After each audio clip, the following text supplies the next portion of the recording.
বর্ষা মৌসুমের শুরুতেই গ্রামীণ জনপদে কাঁচা রাস্তাগুলোর বেহাল দশা তৈরি হয়েছে। একটু বৃষ্টিতেই রাস্তাগুলো পরিণত হচ্ছে যেন এক একটি কর্দমাক্ত খালে।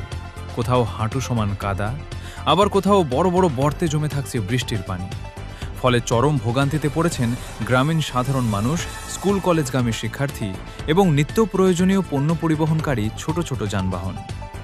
চিত্রটি পাবনার ভাঙ্গুড়া থানার খানমরিচ ইউনিয়নের গোপালপুর গ্রামের।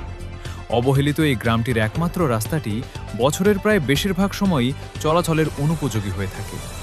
পুকুরপাড় চৌরাস্তা থেকে গোপালপুর প্রায় ৩ কিলোমিটারের রাস্তা, যার অর্ধেকটা সাবমার্সিবল পাকা আর বাকিটা এখনও কাঁচা। যাতায়াতের একমাত্র মাধ্যম কাঁচা রাস্তাটি সামান্য বৃষ্টিতেই চলাচলের সম্পূর্ণ অনুপযোগী হয়ে পড়ে। রাস্তা দিয়ে হেঁটে যাওয়ারও কোনো উপায় নেই।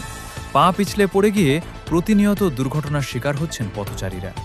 বিশেষ করে বৃদ্ধ, শিশু ও গর্ভবতী নারীদের যাতায়াতে পোহাতে হচ্ছে অবর্ণনীয় কষ্ট। স্থানীয় বাসিন্দারা ক্ষোভ প্রকাশ করে বলেন, নির্বাচন এলে সবাই রাস্তা পাকা করার প্রতিশ্রুতি দেয়, কিন্তু ভোট চলে গেলে আর কারো দেখা মেলে না। আমাদের এই কাদা পানির কষ্ট দেখার কেউ নেই। রাস্তার এমন বেহাল দশার কারণে সবচেয়ে বেশি বিপাকে পড়েছে শিক্ষার্থীরা।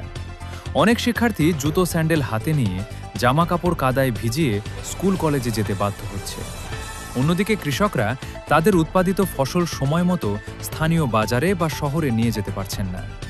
কাদা রাস্তায় বোরাক, ভ্যান, রিক্সা বা ইজিবাইক চলতে না পারায় যাতায়াত খরচ যেমন দ্বিগুণ হয়েছে, তেমনি নষ্ট হচ্ছে কাঁচামাল। ফলে আর্থিকভাবে চরম লোকসানের মুখে পড়ছেন স্থানীয় প্রান্তিক কৃষকরা।